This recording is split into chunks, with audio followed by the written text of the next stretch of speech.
In this video, I'll guide you through how to delete a resume on Indeed. If you've uploaded an old resume, you're updating your information, or you just don't want your resume on the platform anymore, removing it is straightforward once you know where everything is. I'll walk you through the process step by step so you feel confident doing it on your own. First, you'll want to sign in to your Indeed account in your web browser or through the app. Once you're logged in, the key place you need to go to is your profile area.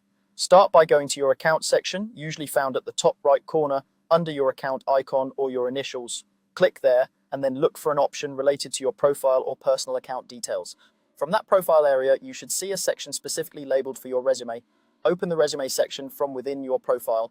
This is where Indeed stores the resumes you've uploaded or created. Take a moment to look at what's there. Some people only have one resume, others may have several versions tailored to different jobs or industries. Make sure you're in the right place before you delete anything, especially if you rely on your resume for active job applications. Next, you'll need to select the resume you want to remove. If you only have one resume, it should be displayed right away, and you can simply click on it to open its details. If you have more than one, look through the list carefully and choose the one you no longer need. Double check the file name or the content summary if it's shown so you don't accidentally remove the wrong resume. Once you've selected the correct resume, look for a button or link that says Delete or Remove Resume. This option is often found near the resume title within a menu or at the bottom of the resume page. It might be a small text link or a button, so scan the page carefully. When you click delete or remove, you're telling Indeed that you want this resume taken off your account.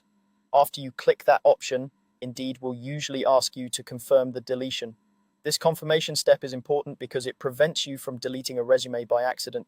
Read the message that appears so you understand what will happen. Typically, it will explain that once you confirm, that particular resume will no longer be available in your account, and you may need to upload or create a new one if you want to apply for jobs again. If you're sure you want to go ahead, click to confirm the deletion.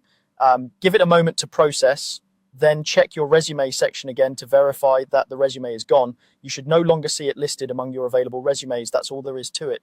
By opening your resume section through your account and profile, selecting the right resume, choosing delete or remove, and confirming the action, you can quickly clean up old or unused resumes on Indeed and keep your profile up to date.